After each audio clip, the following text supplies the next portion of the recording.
دوسروں کے لیے جینا چھوڑیں، اپنی خوشیوں پر دھیان دیں۔ اپنی زندگی کو اپنی ترجیحات کے مطابق گزاریں، نہ کہ دوسروں کی توقعات پر۔ 2 منفی اور زہریلے لوگوں سے دوری اختیار کریں۔ ایسے تعلقات کو ختم کریں جو آپ کی ذہنی سکون اور خوشی میں رکاوٹ بنے۔ 3 کسی کے سامنے خود کو کمتر نہ کریں۔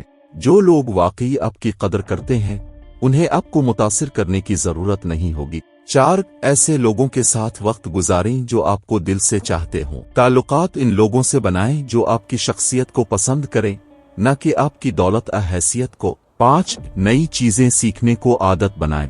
ہر ہفتے کچھ نیا سیکھنے کی کوشش کریں جو آپ کے مستقبل میں کام آئے۔ یاد رکھیں، بدلہ لینے کا بہترین طریقہ یہ ہے کہ آپ خود کو زیادہ کامیاب اور مطمئن بنا لیں۔ اپنے وقت اور توانائی کو مثبت سمت میں لگائیں اور ہر دن کچھ نیا سیکھتے رہیں۔ یہ چند اصول اپنائیں اور اپنی زندگی کو بہتر